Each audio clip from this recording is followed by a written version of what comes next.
Hello friends, কল্যাণীনাথ চ্যানেলে সবাইকে স্বাগত।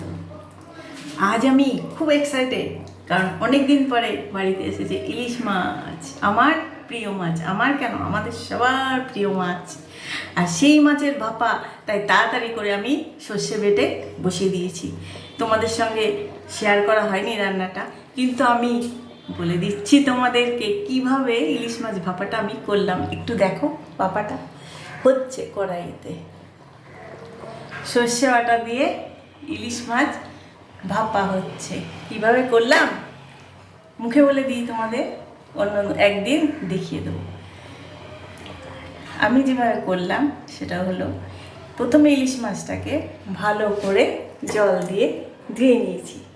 ধুয়ে নিয়ে তাতে নুন আর হলুদ মাখিয়ে দিয়েছি। এইবারে কড়াইটা নিয়ে ওভেনের উপর বসিয়ে দিয়েছি। তাতে কড়াইটা একটু গরম করে তাতে সর্ষের তেল দিয়ে দিয়েছি। সর্ষের তেলটা একটু গরম হলে তাতে কালো জিরা দিয়ে দিলাম। কালো জিরা দিয়ে একটু নেড়ে চেড়ে তাতে মিক্সিতে যে সর্ষেটা বেটে রেখেছিলাম সেই সর্ষেটা তেলের উপর দিয়ে দিলাম। সর্ষেটা দিয়ে পরিমাণ মতো সর্ষে দিয়েছি, যতটা ইলিশ মাছ এনেছে সেই পরিমাণ মতো দিতে হবে। দিয়ে সর্ষেটা একটু নাড়াচাড়া করলাম, সর্ষে বাটাটা। তারপরেতে আমি একটু শুকনো লঙ্কার গুঁড়ো দিলাম, অ্যাড করলাম পরিমাণ মতো। অ্যাড করলাম পরিমাণ মতো নুন, অ্যাড করলাম পরিমাণ মতো হলুদ, আর দিলাম কয়েকটা কাঁচা লঙ্কা। কাঁচা লঙ্কাগুলো দুভাগ করে দিয়ে দিয়েছি। আর একটু ফোটার পরে তাতে দিয়ে দিয়েছি ইলিশ মাছের পিসগুলো। আর ইলিশ মাছের মাথাটাকে সেটাকে ভেজে এর মধ্যে দিয়ে দিয়েছি। এই দেখুন, আর তাতে জল দিয়ে দিয়েছি। তাতেই হয়ে যাচ্ছে ইলিশ মাছের ভাপা। খুব সহজ পদ্ধতিতে না, খুব লোভনীয়, খুব টেস্টি। এত টেস্ট হয়, এই যে দেখেই আমার জিভে জল আসছে, মনে হচ্ছে কি কখন খাবো।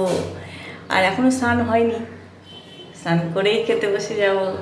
ওই যে গরম গরম ভাত হয়ে গেছে এই হাঁড়িতে, আর ইলিশ মাছের ভাপা। আর কি লাগে, আর একটু তেল রেখে দিয়েছি, মাছের মাথাগুলো ভেজেছিলাম তার থেকে একটু তেল বেরিয়েছে, সেই তেলটা রেখে দিয়েছি, সেটা দিয়েও খাবো ভাত। দারুণ দারুণ, আজকে জমে যাবে খাওয়াটা। আমার ছেলে, আমার হাজবেন্ড খুব ভীষণ ভালোবাসে ইলিশ মাছ, কিন্তু ইলিশ মাছ আনতেই পারছিলাম না তার দামের জন্য। কিন্তু আজকে একটু সস্তায় পড়ে গেল, তাই নিয়ে নিয়েছে। আর আমাকে বললো, আমার ছেলে এসে, আমার হাজব্যান্ড আর ছেলে গেছিলো বাজারে। ছেলে এসে বলে, মা আজকে বলো তো কী এনেছি।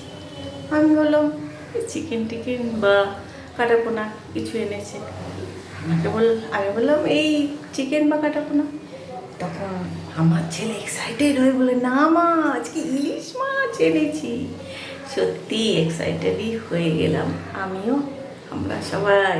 কারণ অনেক দিন পরে বাড়িতে ইলিশ মাছ এসেছে, আর সেই ইলিশ মাছ দিয়ে করেছি ইলিশ মাছের ভাপা। দারুণ জমে যাবে আজকে খাওয়াটা। ঠিক আছে, আবার একদিন ইলিশ মাছের ভাপার রেসিপিটা তো বলে দিলাম, একদিন করে দেখাবো যদি ইলিশ মাছ আনে। আর অন্য কুকিং চ্যানেল নিয়ে, অন্য রান্না নিয়ে এই কুকিং চ্যানেলে আসবো আমি, কল্যাণী, অন্য রেসিপি নিয়ে। ততদিনের মতো ভালো থাকবেন সবাই, আজ আসি।